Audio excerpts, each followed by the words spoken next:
I'm here with Mr. Aaron Stump, who is a Hi. research scientist, material scientist, and my husband. And he helps me get really clear about what I'm thinking and talking about. And so we've been talking this morning about what is heart brain coherence because I'm teaching a workshop. I'm doing the yoga portion of yoga and heart brain coherence with Michelle Lundstrom of Luminous Ignus, Ignus.com. And learning to create heart brain coherence within your own systems, your own body, can really be life changing.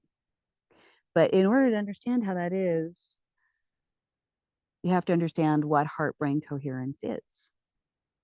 So what is it? So each system, each organ in your body has rhythms. And the three that we're most interested in here are heart, lungs, and brain. And for our purposes, we can narrow it down to heart and brain. Mhm. But just know that the lungs have their own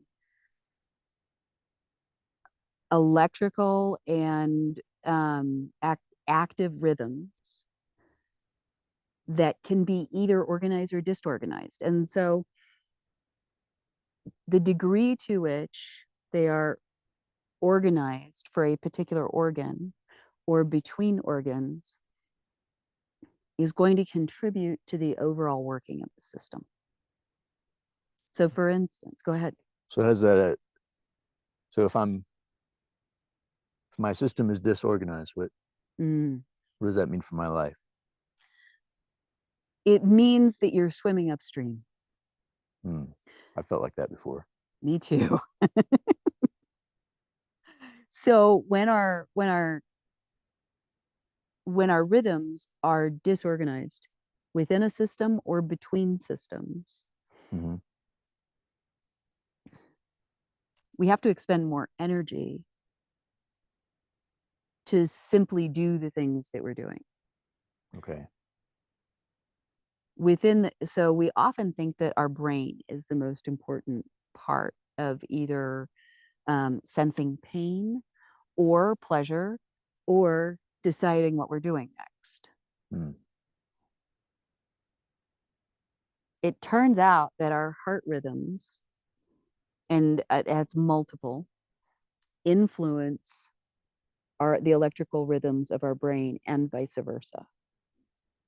So for instance, I can take your pulse, Hmm. and it's kind of remarkable the amount of information you can get just from palpating somebody's pulse.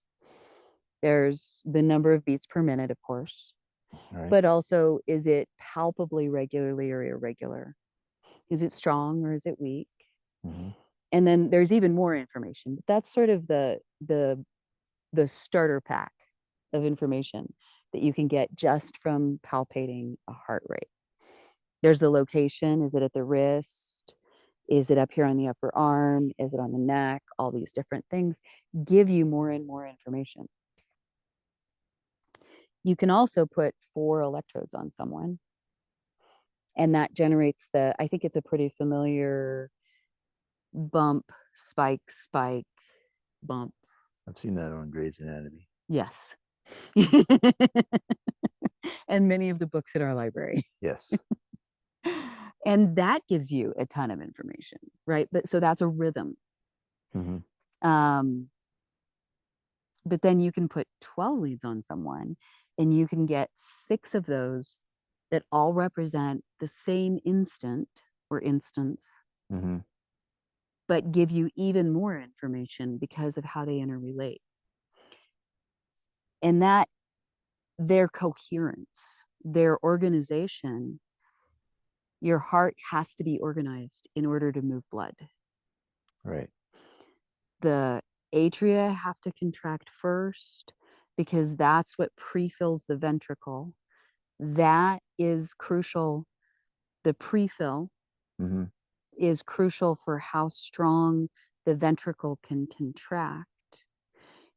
And that's crucial for getting that blood all the way down to your toes, all the way up to your head, all the way through the lungs, and back again. And so having it go bump, bump, bump. Actually, it's bump, bump, bump, bump, bump, bump. So the timing of all that tells you whether it's pumping efficiently or not. The organization of that, yes. Yeah. And the more disorganized it is, the less well it's pumping, and probably the less well you're feeling. It's And there, taking more energy to pump less blood. yes, more energy to do the same or less work. Mm. And you can say similar things about the electron stuff, the EEG waves when you attach electrodes to the brain. There are rhythms. Mm. You may have heard of like alpha, beta, delta, theta waves. These are all different brain states that you could be in. Mm. Okay.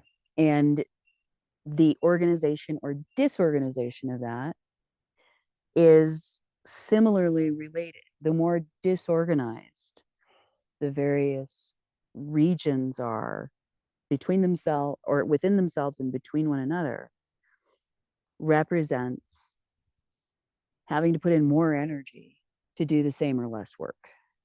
Gotcha. So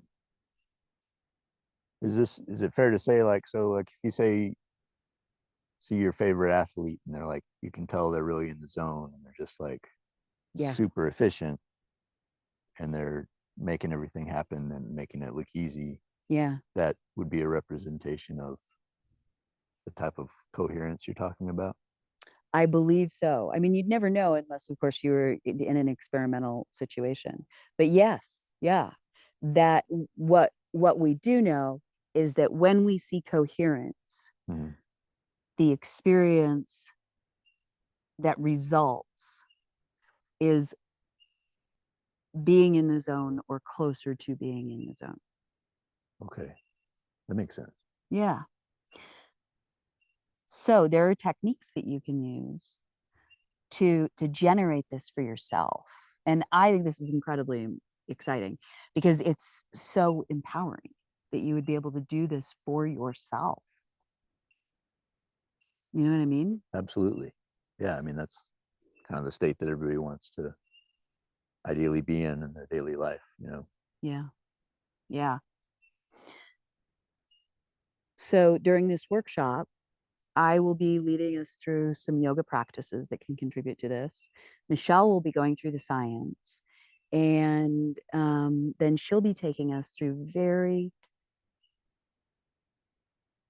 very targeted, specific meditations and guided imageries to generate more and more coherence in the systems. There'll be a secondary video where I do screenshots of some of the research that explains and investigates heart-brain coherence. I think this is really exciting and deeply empowering. And what Michelle says is if you learn to generate heart-brain coherence, your life will be changed forever.